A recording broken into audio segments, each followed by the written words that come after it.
Especially given the fact that Garrett hasn't practiced formally in the past.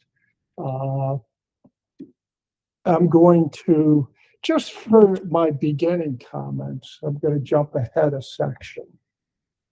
We're going to actually look at the section titled Emptiness in Theory. And the following section is called Emptiness in Practice. But all the bowing we do during the service, it just kind of dawned on me. No, that ties into this theory of emptiness that we're studying and how we practice it. And the bowing is actually the practice of emptiness. Emptiness simply meaning nothing has substantial independent being. Everything is interdependent. So we only exist because of our interdependence with all other beings. And the act of bowing, in fact, John and I were discussing before the sitting this evening aspects of practicing with emptiness, and the subject of humility came up. So the act of bowing, unlike in theistic traditions where it's bowing to a deity figure, that's not the case here. Actually, it's emptiness bowing to emptiness. And the emptiness is simply our interdependence. And that's true for Buddha as well, and for all other beings. So there is no supreme being in Buddhism or in Zen. Everything has this in common. That's a universal trait of all beings, is emptiness, which simply means that we don't exist individually. To come back now to theory, which is what we're supposed to be talking about tonight. In theory, a great 20th century philosopher, Alfred North Whitehead, had his philosophy that was called process. He also didn't think there were independent objects, including a self, that everything was process. Well, that's interdependence, that's emptiness. Maybe process is actually a friendlier term. So maybe from here on out in our study here of the Heart Sutra, we should give consideration to replacing emptiness with process. Because it really amounted to something very, very similar. That for Whitehead, that was the nature of reality, was process. Everything is process. So we can conceptualize entities, different species, the constituents of matter, like the atom and subatomic particles. But those are just conceptualizations. Actually, they only exist because of their interdependence. So as Buddhist philosophy and Alfred North Whitehead pointed out, everything is a process. That's reality.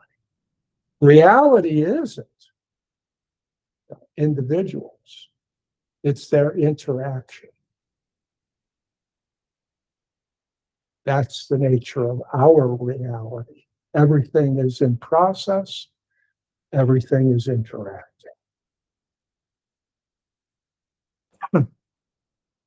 So that's maybe a great way to begin this. But now let's come back to the text, because Shahaku says that this section is dealing with the third paragraph of the Heart Sutra. It's a paragraph that consists of a single sentence. O Shariputra, all dharmas are marked with emptiness. They do not appear nor disappear, are not tainted nor pure, do not increase or decrease. So all dharmas, we talk about this pretty regularly. What the heck are these dharmas? And it's a lowercase d. Sometimes we'll see dharma with a uppercase d, which is talking about basically the teachings, maybe the true nature of reality. Dharmas is more, from a philosophical point of view, phenomena, the things we experience. And here we can talk about things because that's how we experience them, at least how we come to experience them. That's interesting in and of itself, to contemplate what's behind our perception of these objects that we encounter in the midst of the constant process that everything is going through. Yet we come to perceive them as individual objects. To delve into maybe a sci-fi worldview, we could imagine other beings who maybe aren't wired even to see objects. Maybe they automatically see things as process. And that's how they literally process what they do receive.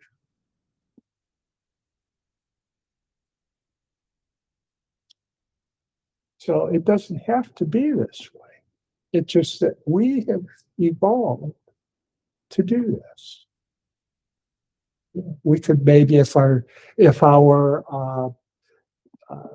light sensors, which provide us with our sense of vision, were different, maybe we would see the actual waves. And maybe we'd be far more inclined then to see things as process. Same with sounds. Maybe we'd see the actual sound waves. Smells, we'd see the actual chemicals drifting, so that we can easily imagine, I think, having perceptions that would maybe shift our experience sufficiently to where these Buddhist teachings would seem like, well, why are we even wasting our time with this? It's so obvious and clear. But it's not for us. The interdependence of things shows up in our dealings with them.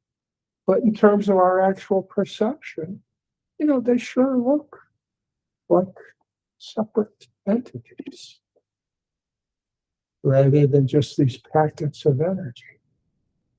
They're giving off energy, receiving energy, constantly in motion. As I think it was last week I mentioned, or maybe it was even Saturday, talking about mood. I think it's every 7 years, every cell in our body gets replaced. And so in 7 years' time, there is a single cell in your body that was there 7 years ago. So in what sense does it mean anything to say, well, you're the same person, if you've had that kind of wholesale change? There's a philosophical question along those lines about the boat, where every plank on the boat, every part of it's been replaced. So is it the same boat?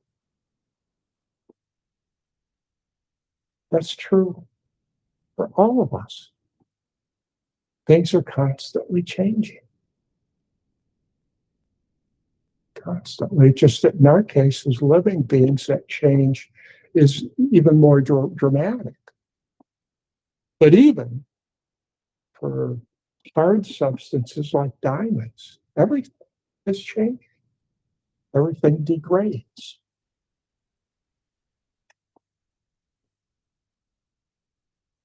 So there isn't anything that exists independently. Because of our interdependence, we are always changing.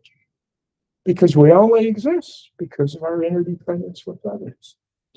We're affecting them, they're affecting us. So we kind of get that. If we have teachings that nudge us that way to say, look at reality that way and see if it really matches up, which is what we're doing. Trying to get us to see the true nature of ourselves and all other beings. With the idea that if we see our true nature and the true nature of everything else, it may actually serve to transform the way we conduct ourselves in the world,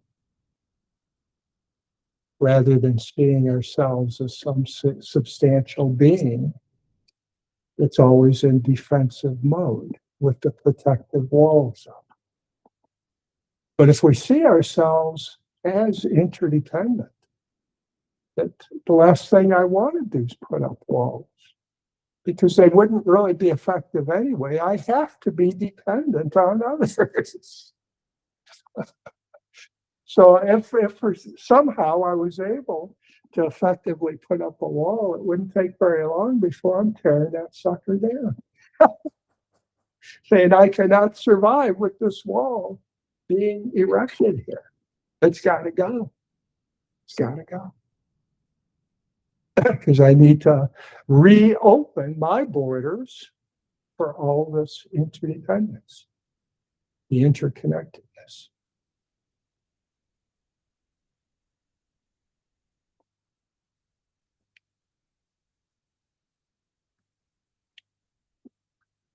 So, and our propensity to create objects,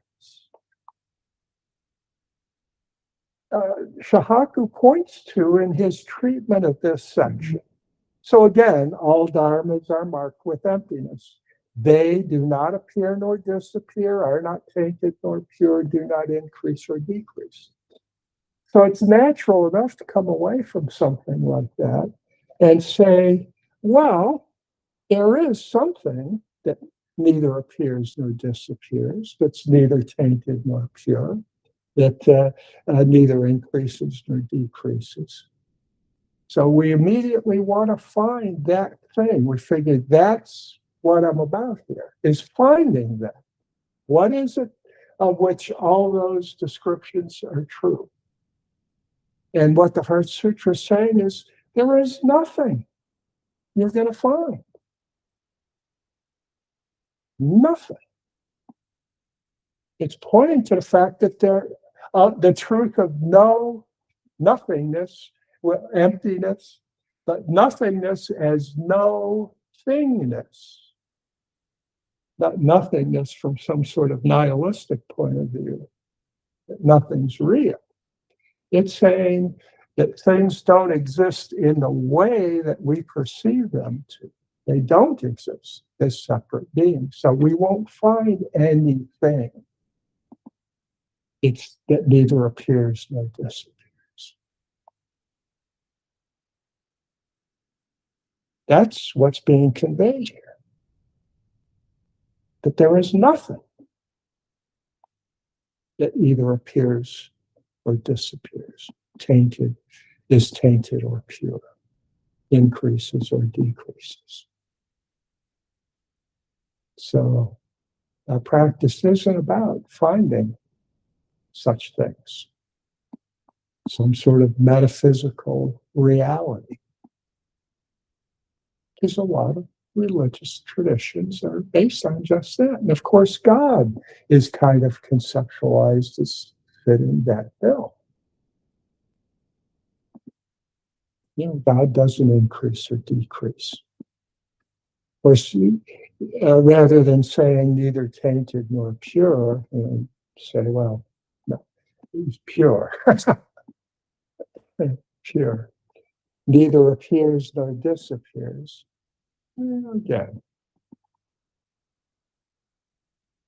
But God kind of fits the metaphysical bill for something that does provide that supreme being with the kind of qualities we're looking for in a supreme being. And Buddhism lacks that. There is no entity, which is why, many people, including myself, would find the statue up there problematic. Because it gives us that sense of a being. And I suspect, the Buddha would probably just be just in tears that statues of him are up on altars. I don't think he'd be pleased. He would be impressed. Saying, boy, I was successful.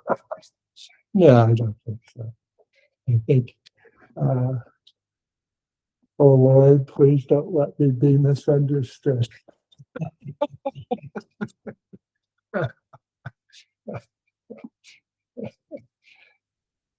So, as many of you know, there's a Dharma teacher in Minneapolis who I have profound respect for, who has a nice rock that serves that purpose. And I think that is awesome. But again, this isn't our place, so we need to work with this. But maybe we could get a rock to put it in his mudra. Well, it is a rock, right? He's pointing to the rock, saying, "This is it."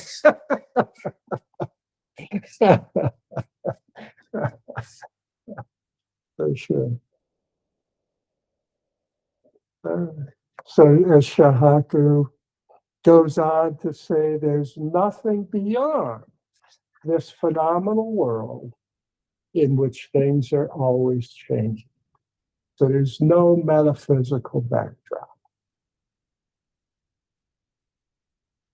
And Western thought has kind of come around to that way of seeing things. After all the century upon century upon century of arguing over basic metaphysical positions. The 20th century wasn't very kind to metaphysics, even in the West. So this isn't quite as revolutionary in our time as it was in the past. Because this is the Buddhist teaching. So he was kind of a 20th century guy and into the 21st century.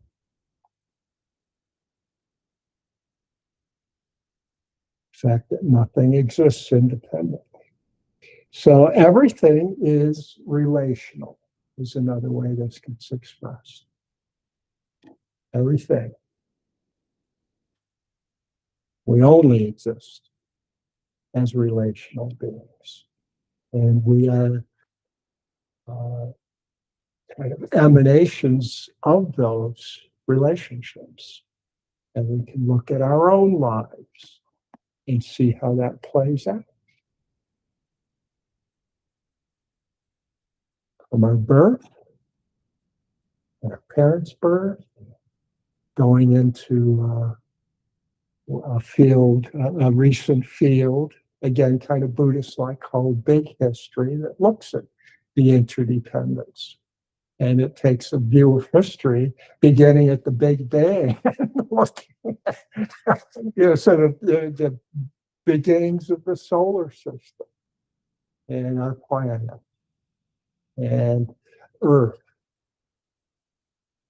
and the formation of life here and its evolution up until what we term history.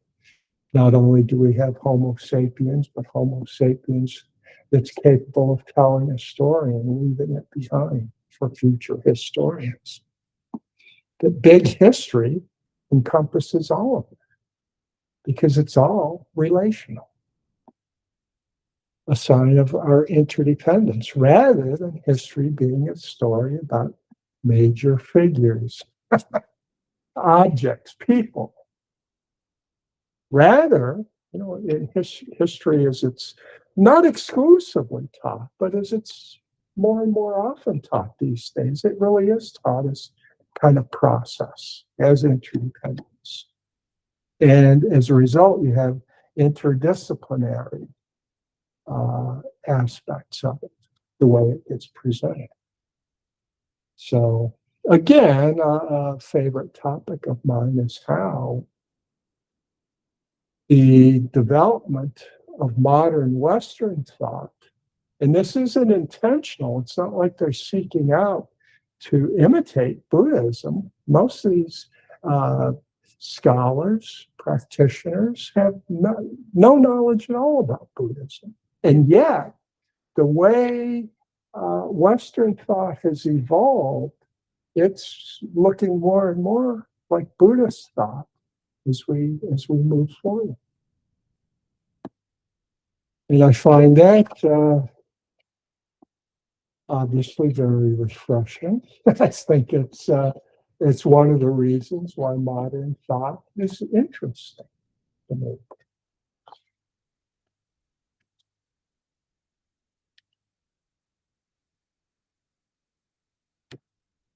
So coming back to our propensity to establish metaphysical points of view, and of course, metaphysics today has kind of been hijacked.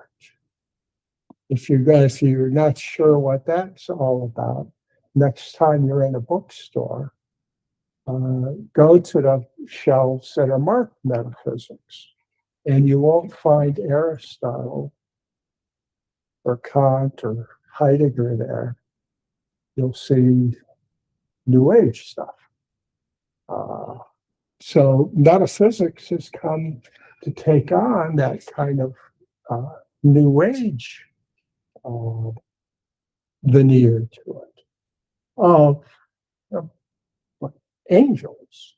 I can remember giving a Sunday morning talk to a Unitarian congregation that I kind of knew they had a decent number of New Age type folks out there. So, and the topic I was going to be talking about was at least peripherally tied into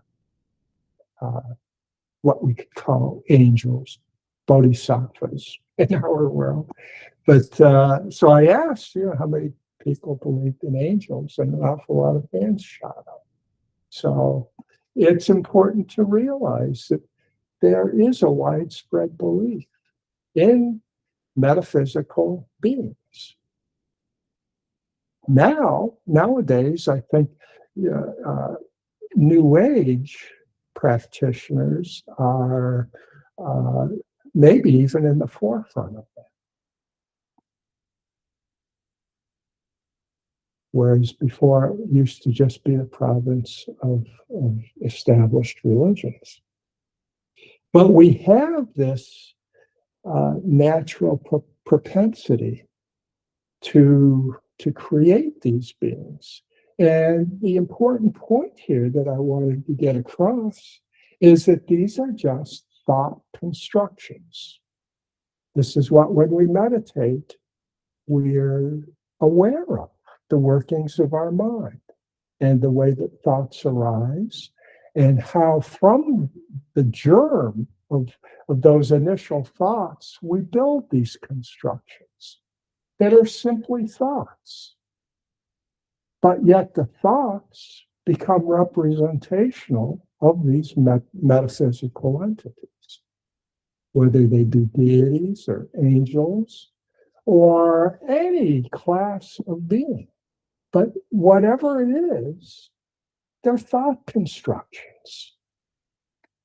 So the Buddhist, from a practice and a theory standpoint of view, it's important that we see them for what they are.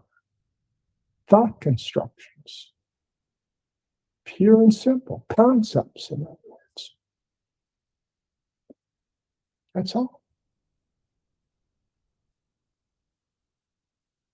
That's all.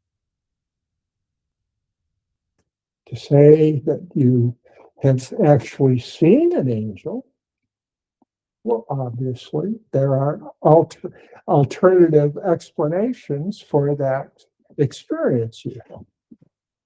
in terms of things that might trigger neurons in such a way as to create such an image. And even according to Buddhist worldview, if there were angels, they're empty, just like we are. They only exist as relational beings.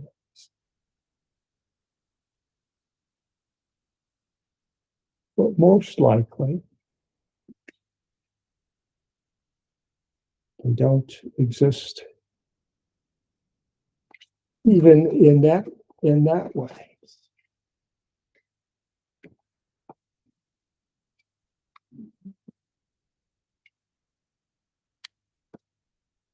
So one of the things that this teaching of interdependent origination accomplishes for us is putting an end to idle arguments about these types of issues, which can't be resolved.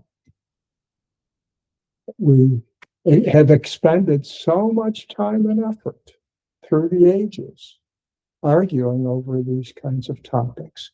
And of course, there's a story from the earliest teachings of the Buddha, attributed to Shakyamuni Buddha, about how people would come to him with these types of metaphysical questions. And he made it clear that that's not what his teaching was about.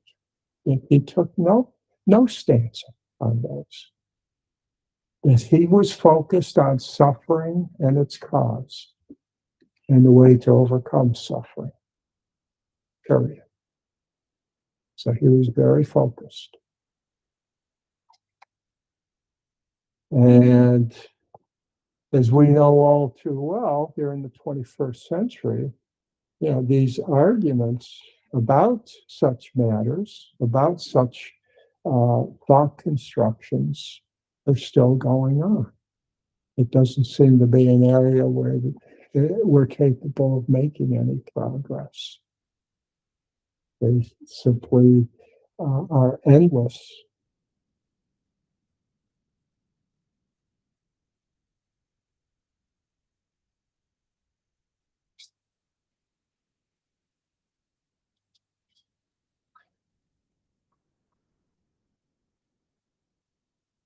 So coming back to this point regarding thought constructions, it's important to recognize that our thought constructions are built up out of our individual views. This is what creates all these individual philosophies that have gotten established over the course of time. Each individual philosopher has his or her particular sets of views around which they then create an overarching philosophy. But they're all dependent upon just one individual's point of view. And as we know, those views are only partial. That's their nature. They're only capturing one glimpse of reality, one small aspect of it. That's all we can do. So part of the wisdom that Buddhism speaks of and helps us to nurture through its teachings, wisdom is seeing that our views are in fact limited. They're not a total picture. They can't be, because the total picture is also empty, and by that we can now introduce another synonym for emptiness: boundlessness, which is a key aspect of interdependence, because the interdependence doesn't have boundaries. Because the beings we are directly interdependent with, they in turn are interdependent. And those beings are interdependent. So it's flow, process in all directions without end. So reality, that's why reality is boundless. Emptiness or process is boundless. And that's when a translator of the Heart Sutra in our time, Kaz Tanahashi used the term boundlessness in place of emptiness in his translation of the Heart Sutra. Because emptiness gives us the wrong sense all too easily of what's being described about the nature of reality. Emptiness seems completely pejorative. And it's not.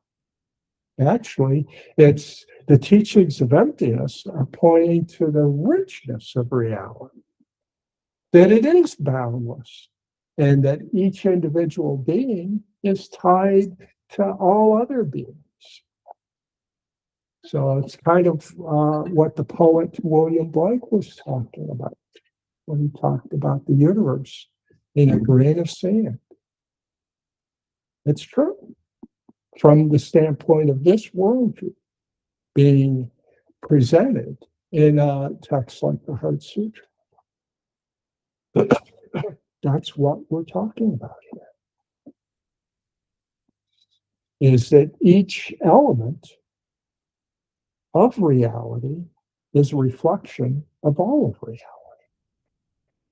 is ultimately part of that vast web of interdependence.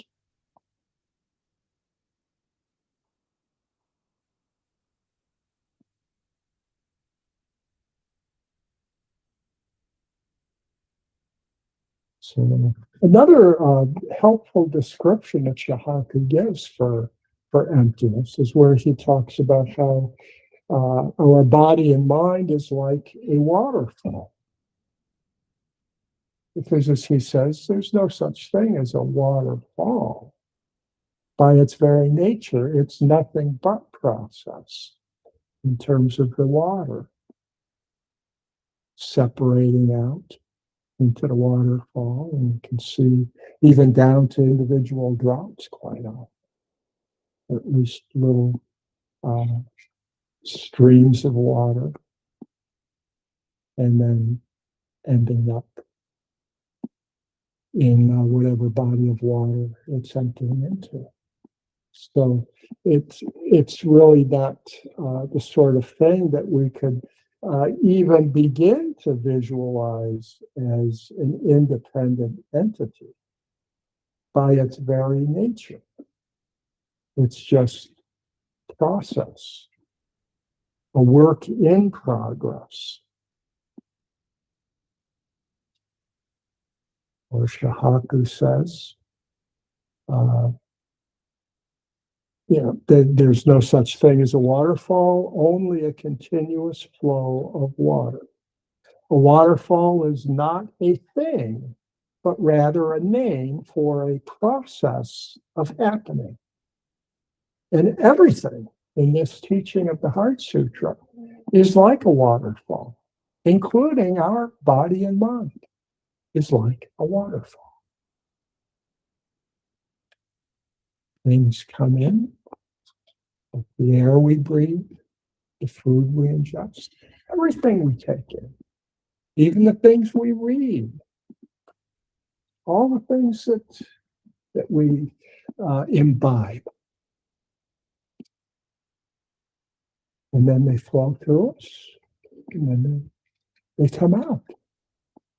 And I don't just mean in a physical way, the waste products. I mean, they come out in our activities as well. So we are waterfalls, each and every one of us. I think that's a lovely way of, a lovely metaphor of describing our characteristic of emptiness, of no independent existence whatsoever. We are not a thing.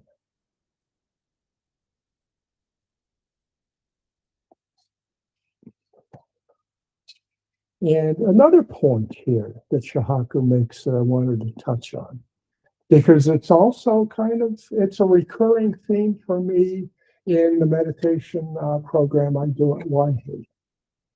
Shahaku says, wonderful quiescence is the reality of all beings before being processed by our conceptual thinking. When we can let go of thought through our practice of zazen, of meditation, there is this wonderful quiescence, this being at ease in contentment. Because the majority of the folks that I'm leading in meditation at Whitehaven are Christian. I talk about it as entering into a field of grace. Is this this quiescent state? You can experience it that way if that's your kind of religious orientation. Just see it that way. And that's fine, because it's just pointing to the reality that when we can let go of this these thought constructions and just settle into this moment as it is, as process, as flow, and just be in that. That's a quiescent, really profound experience. And it puts us in touch immediately with our true nature and the true nature of everything around us. That's what makes it so powerful.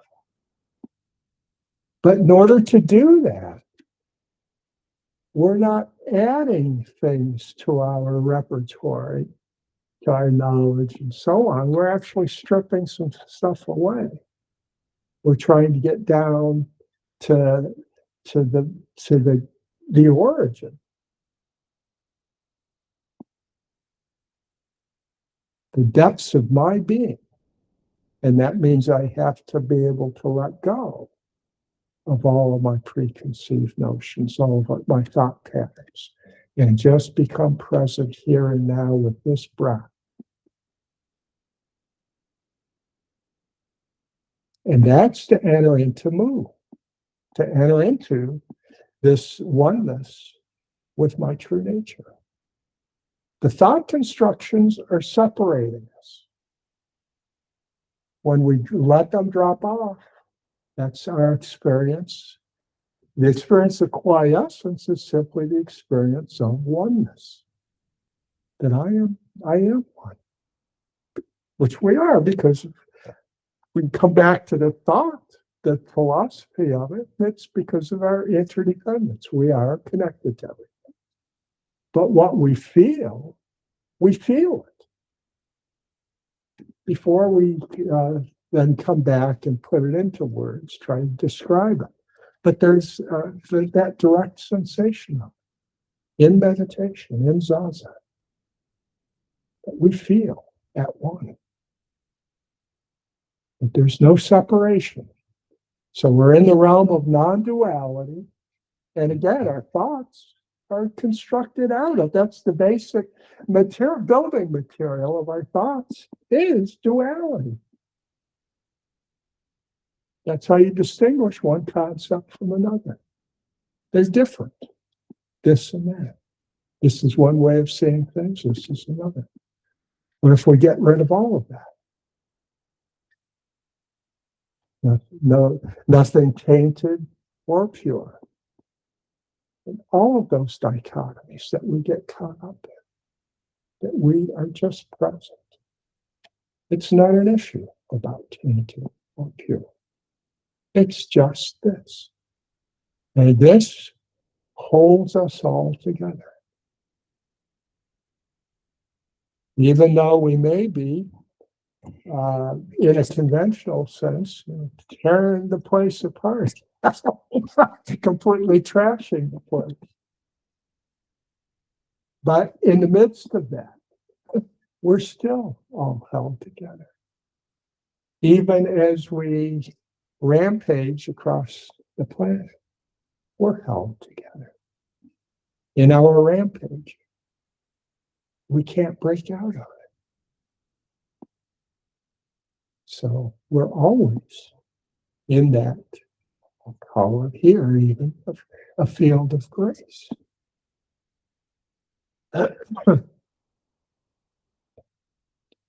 So to the, obviously a role of Buddhist teaching is so that if we can see that, maybe we'll stop rampaging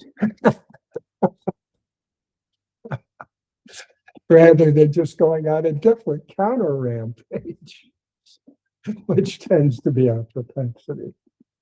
But maybe, here we come back to the notion of nonviolence. Maybe we can just embody our deeper spiritual understanding of the nature of reality and be effective with that. More effective with that than if we just take a contrary position and just try to become even more aggressive, more energetic, more enthused about my point of view. But rather, just recognize our interdependence and work from that place. It does happen. Not often, I'm not going to claim, but it happens. And when it does, some beautiful things happen. Maybe not right away, but with patience, one of the paramitas, it can really accomplish breakthroughs where many people thought that was not going to be possible. So it can work wonders. It really does have that kind of power.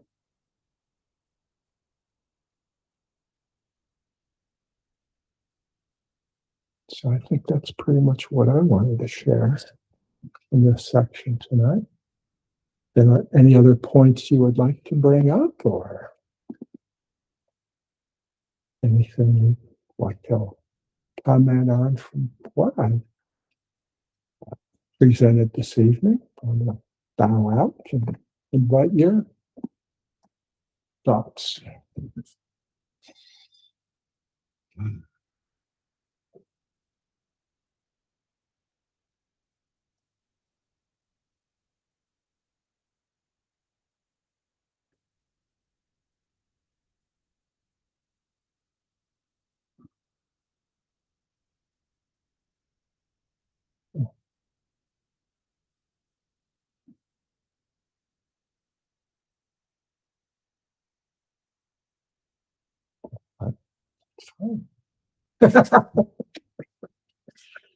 We've got it all done. Oh, no. I was taking it the other way.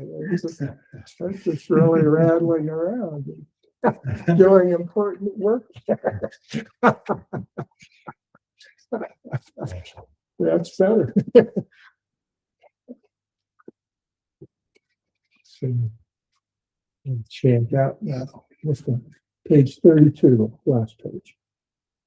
I vow To myself and to each of you to commit myself daily to the healing of our world and the welfare of all beings, to live on earth more lightly and less violently in the food, products, and energy I consume, to draw strength and guidance from the living earth, the ancestors, future generations, and my brothers and sisters of all species, to support others in our work for the world, and to look for help when I need it, to pursue a daily practice that clarifies my mind, strengthens my heart, and supports me in observing these vows.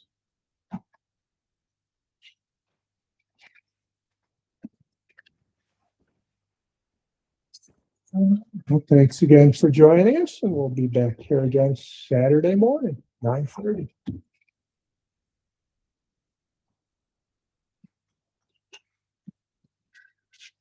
Any questions at all, don't hesitate to ask. All right.